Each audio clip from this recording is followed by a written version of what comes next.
दोस्तों, जैसा कि आप लोगों ने न्यूज़ में देखा होगा कि दिल्ली के लॉयर्स जो हैं वो स्ट्राइक पे गए हैं।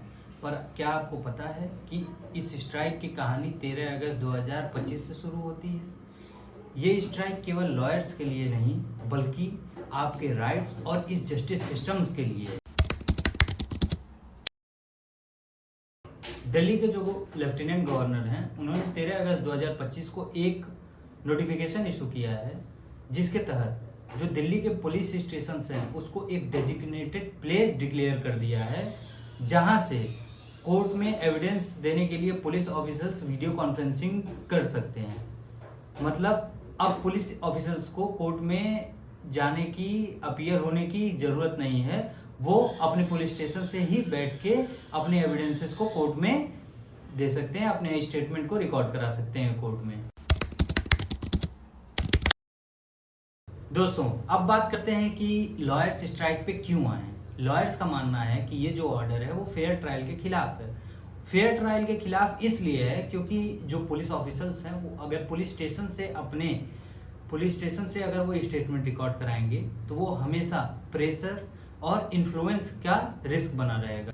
ये रिस्क इसलिए बना रहेगा क्योंकि जो जज हैं, लॉयर्स हैं, ये जब भी विटनेस का स्टेटमेंट रिकॉर्ड होगा तो उनका बॉडी लैंग्वेज, डिमोनर, कॉन्फिडेंस को एसेस नहीं कर पाएंगे। इसीलिए 22 अगस्त 2025 को एक स्ट्राइक अनाउंस की गई थी और होम मिनिस्टर के द्वारा इसमें आने के बाद उन्होंने कुछ आश्वासन दिया था, वो अब इस समय अभी वर्क नहीं कर रहा है। इसलिए अब आज दोबारा 8 सितंबर 2025 से इनडेफिनिट स्ट्राइक का अनाउंस कर दिया गया है। मान लीजिए कल को अगर आपके ऊपर एक झूठी एफआईआर हो जाती है तो क्या आप चाहेंगे कि पुलिस ऑफिसर्स जो हैं वो अपने पुलिस स्टेशन में बैठ के अपने स्टेटमेंट को रिकॉर्ड करा दें कोर्ट में और आपका केस क्लोज हो जाए। स्ट्राइक ये इंश्योर करता है कि पुलिस ऑफिसर्स कोर्ट में अपीयर हों और वहाँ पे अपने स्टेटमेंट को कोर्ट में रिकॉर्ड करवाएं ताकि वहाँ पे ट्रांसपेरेंसी बनी रहे। कोर्ट में अपीयरेंस से पुलिस ऑफिसर्स को आंसरेबल बनाती है। क्रॉस एग्जामिनेशन तभी पावरफुल होता है जब पुलिस ऑफिसर फिजिकली कोर्ट में अपीयर होकर अपने स्टेटमेंट को रिकॉर्ड कराते हैं। और ये स्ट्राइक इसी अकाउंटेबिलिटी को बैलेंस करने के लिए, मेंटेन करने के लिए की जा रही है। अगर पुलिस ऑफिसर्स को केवल ये एक प्रिविलेज मिल जाते हैं तो आम आदमी के लिए सिस्टम बाइस्ड हो जाएगा और ये स्ट्राइक इसी इम्बैलेंस को रोक रही है।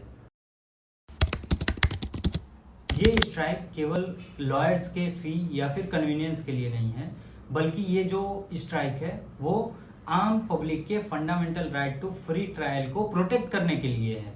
तो दोस्तों, 13 अगस्त 2025 के एलजी के ऑर्डर के बाद ये आंदोलन अब एक पब्लिक मूवमेंट बन गया है। ये शॉर्ट टर्म में लिटिगेंट्स को तकलीफ दे रही है, लेकिन लॉन्ग टर्म में एक fair trial, transparent judicial system बनाए रखने के लिए है।